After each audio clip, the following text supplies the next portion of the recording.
কোথায় যাচ্ছ? বাজারে যাচ্ছি। কি করতে? কি করতে মানে তোমাকে কি বলে যেতে হবে কি করতে যাব? হ্যাঁ বৌমা, সে পুরুষ মানুষ কাই গেল নেই গেল তোমাকে কয়া যেতে হবে নাকি? না মা, তোমার ছেলে তো অনেক রাত করে ফেরে, বাড়িতে থাকলে আমার একটু হাতে হাতে কাজ করে দিত, তাই আর কি। সারাদিন তুমি কি কাজ করো? খাওয়ার শুয়ে থাকো, তো তোমাকে আবার হাতে হাতে কি কাজ করে দিতে হবে শুনি? ঠিক কথা করছি, সারাদিন তো কোনো কাজ নেই, শুধু খায় আর ঘুমিয়ে রয়, আর তো কোনো কাজ নেই। আরে আমি তো বাবা, আমার বেটা যত সংখ্যা নেই তাতে তোমার কি?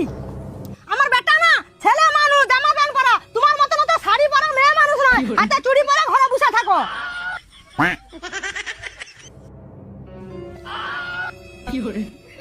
আরে অনু, তুমি এখন কোথায় যাবে নাকি? কেন কোথায় যাবো না যাবো তোমাকে বলে দিতে হবে নাকি?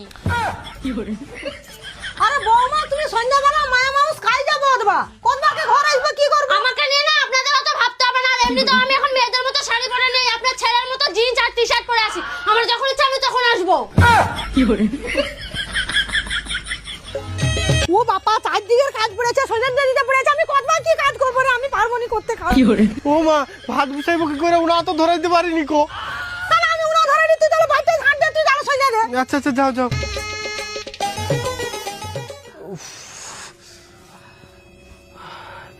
মাগো, সারাদিন কাজ করতে অবস্থা খারাপ হলো। আর হই না, আমার কোমর গেল।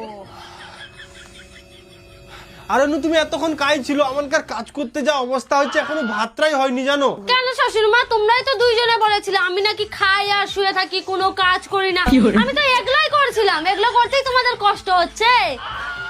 হ্যাঁ বৌমা, যাও যাও যাও, ভাত আর রান্না করবো, যাও, আমি সারাদিন আর পাচ্ছি নি, আমার প্রচুর কষ্ট হলো। এগুলো করতেই তোমাদের কষ্ট হচ্ছে, তাহলে ভাবুন তো আমি কি করে করি।